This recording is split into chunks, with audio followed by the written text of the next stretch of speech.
we light our chalice with the words of William F. Schultz, former president of the Unitarian Universalist Association.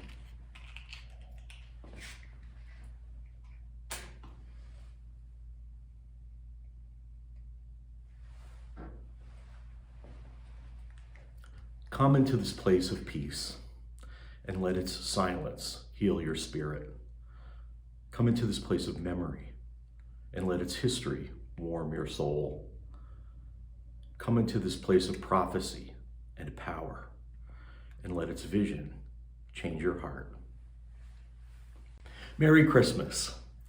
For the last few weeks, Christians around the world have been observing the season of Advent, the season of waiting for what they know will come, the celebration of the birth of Jesus of Nazareth, the King of the Jews, the Prince of Peace, just as the light returns and the days get ever so slightly longer.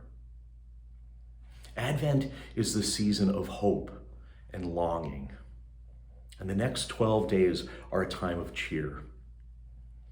For many, and I don't mean just Christians, this is also a time of difficulty, of stress, sadness, and isolation.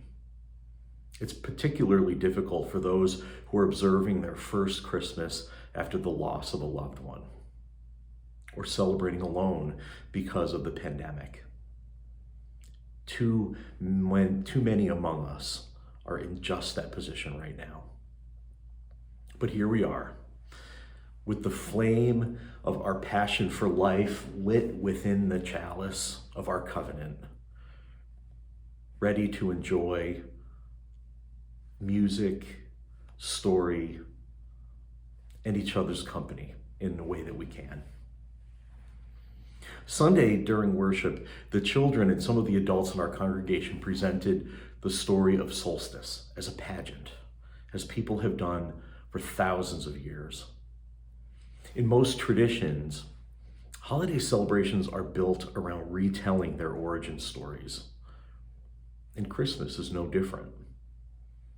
On Christmas Eve, in the sanctuary, we did not tell the nativity story again. Instead, we shared stories of Christmas time, stories that feel more secular than religious, stories that are just as holy, stories of love, reverence, discovery, and connection, stories of wonder and belief, stories of transformation and caring, stories I'd like to share with those of us who, for a variety of reasons, could not be in the sanctuary.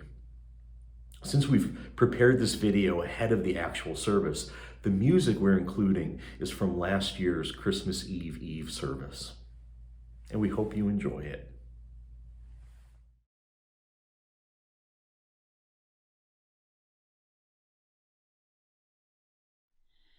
Once in royal David's city stood a lowly cattle shed, where a mother laid her baby in a manger for his bed. That mother mild, Jesus Christ, her little child. He came down to earth from heaven, who is God and Lord of all. And his shelter was a stable, and his cradle was a stall, with a poor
first reading is called Why Not a Star by Margaret Gooding.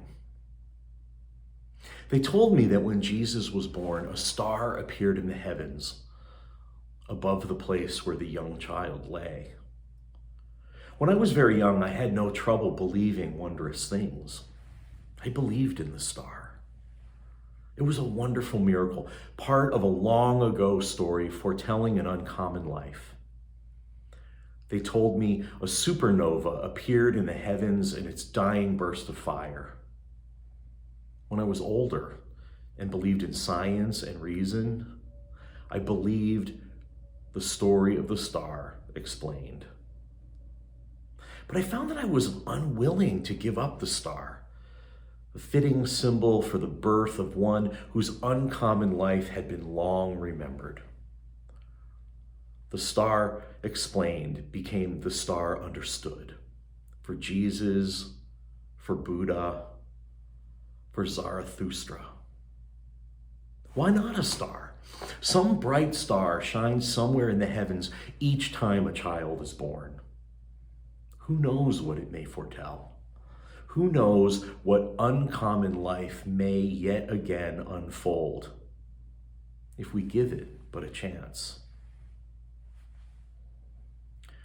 I'd like to share with you a story by Willem Lang. It's called Favor Johnson, and this telling is a bit edited for time.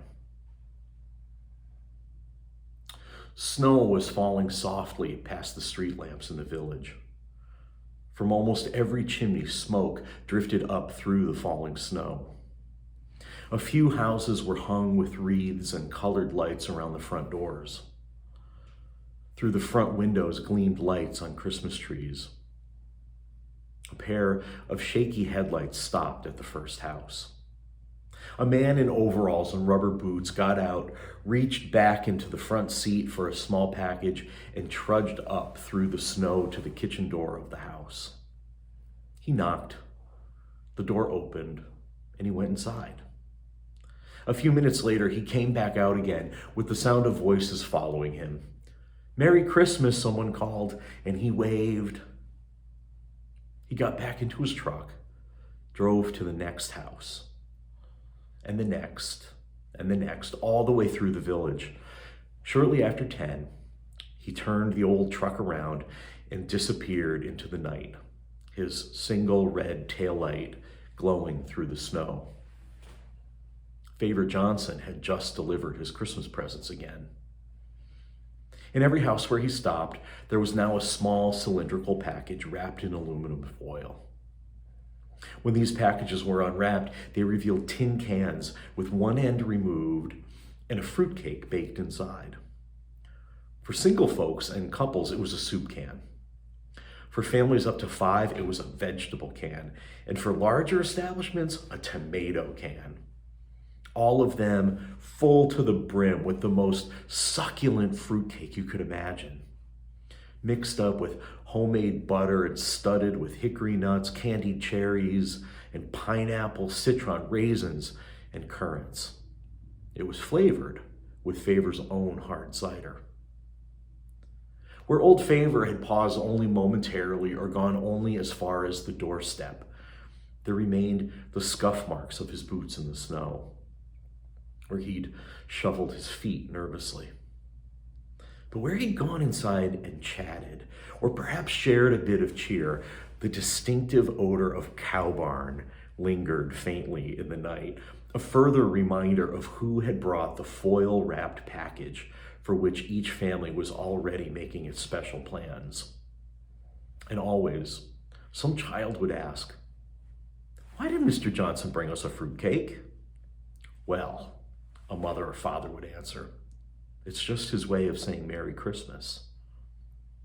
"Does he do it every year?" "Yep." "Does he take one to everybody in the village?" "Yep." "Has he always done it?" Well, no, he hadn't. And the story of Favor Johnson and the Flatlander doctor and the fruitcake would be told again. Favor and his sister Grace had been twins. They'd gotten their names from an old Baptist hymn. Their mother loved the line, "Praise him for his grace and favor to our fathers in distress." So grace and favor it had been. When the old folks gave up farming during the 30s, they stayed on in the house with Favor and split the farm between the two kids. Grace and her husband built a small house on their half. When the Second World War began, the Army said Favor was too old to fight, but they made him a cook. He'd never cooked before in his life, but he turned out to have a talent for it. When he came home from the war in 1945, after his parents had died, he took up farming again, married, and had a daughter. About the time the daughter graduated from high school, Favor's wife died. The daughter married and moved far away. Grace and her husband sold their half of the farm and moved south. Favor was left alone. The yard and the house slowly grew shabby, the barn ramshackle. Favor sold most of the stock, keeping only 2 or 3 milkers, a few chickens, and a couple of pigs. He must have had 40 cats around the place and 1 dog, his constant companion, a hound named Hercules. Favor kept pretty much to himself and rarely had occasion to speak, except to Hercules. Then one year, his taxes went up far beyond his meager means, so he decided to sell his view. You see, above his house was a 10-acre field, and the view from the top to the south and west was magnificent.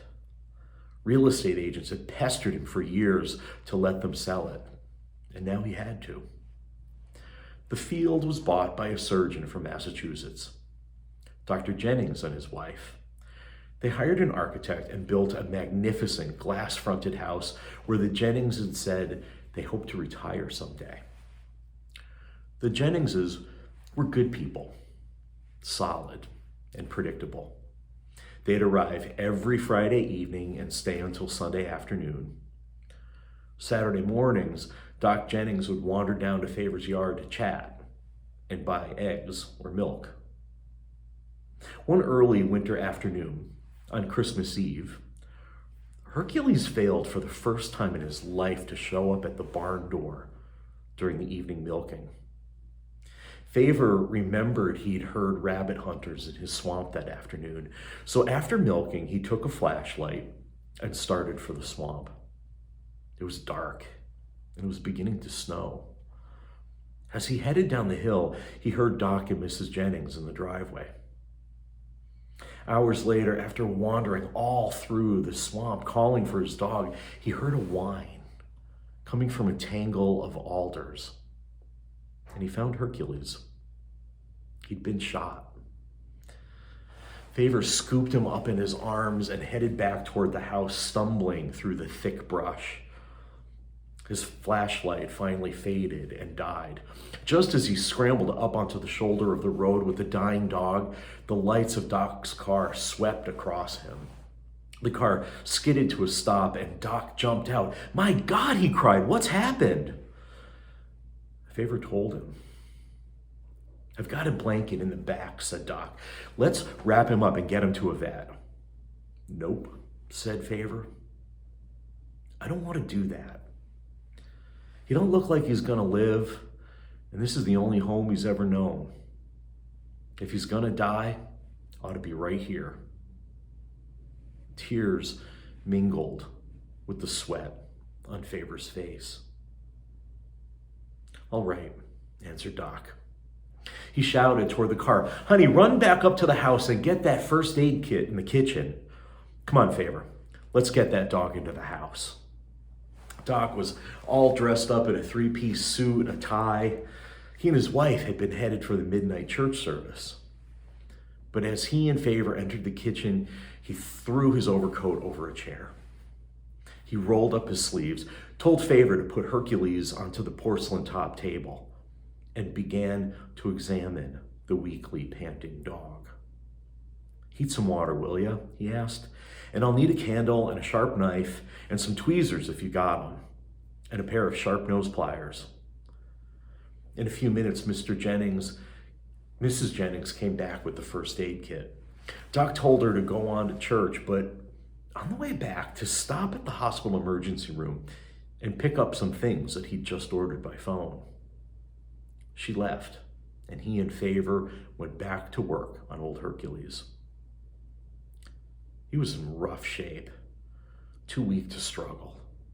He only moaned as Doc worked on him under the flickering fluorescent kitchen fixture. About 1 a.m, Mrs. Jennings brought the supplies Doc had ordered over the phone. She brewed coffee and heated sweet rolls. About 3 o'clock, Doc finally took his last stitch, swabbed the wounds with antiseptic one last time, and gave the exhausted dog a shot for the pain. He and Favor lifted him gently and laid him on his mat beside the kitchen stove. "That's all I can do," Doc said, washing his hands at the kitchen sink. "Now we'll have to wait and see." "Thanks, Doc," said Favor. "He looks a lot better. What do I owe you?" Doc Jennings put both hands on Favor's shoulders. His own shoulders sagged with weariness, and his eyes were moist. "Owe me? Why, nothing, Favor. There's little enough you and I can do for each other, and this was the most, I guess, that I can do for you. I know you'd do whatever you could for me if I ever needed it. I'll be down around 10 to look at Hercules. You better get some sleep. Merry Christmas."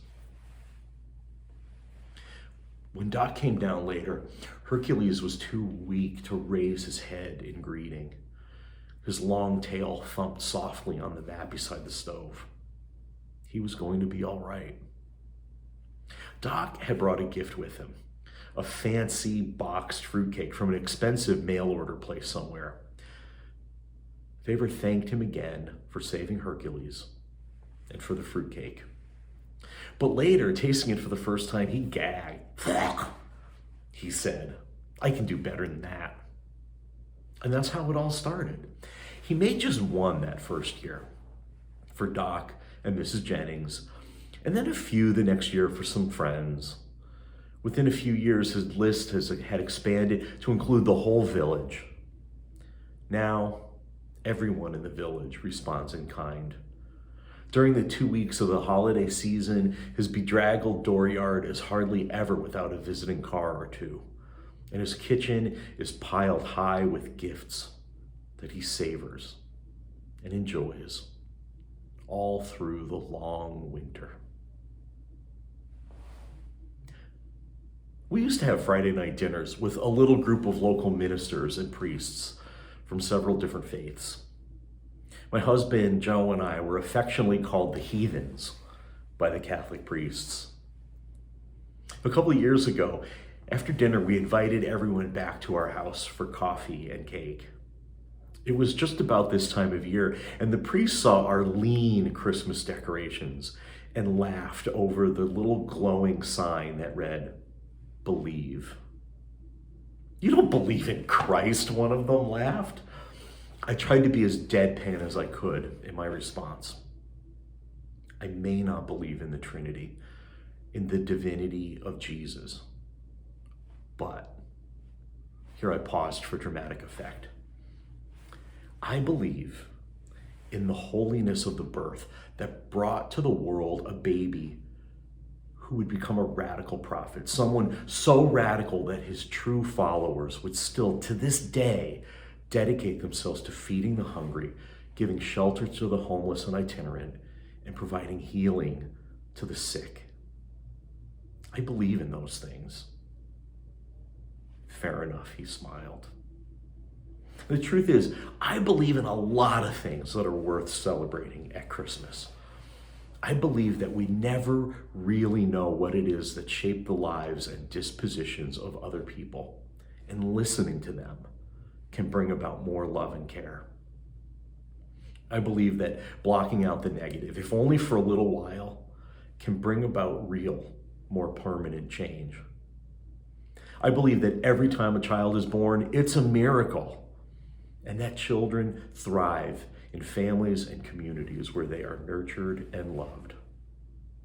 I believe that strangers can take care of one another in times of need, even when those strangers seem like they could be from opposite sides of the culture war. I believe that no matter how little we may think we have, there is always something that we can share, some resource, some reserve of compassion. I believe that everyone in this congregation wants to be a strong and vital part of this community in which we live, and to share what we have with the needy among us and the needy among our neighbors. And so this evening, we have a chance to help those in need.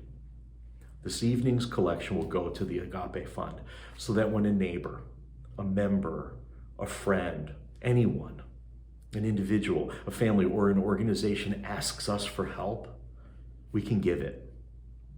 So please, give as generously as you can. I believe you can. Simply visit us at UUCSC.org and click the blue donate button. Thank you for joining us here and doing whatever you can to support people in need in our community.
Go now in peace.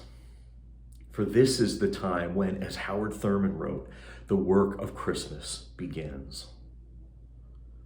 To find the lost, to heal the broken, to feed the hungry, to release the prisoner, to rebuild the nations, to bring peace among all, to make music in the heart. Merry Christmas.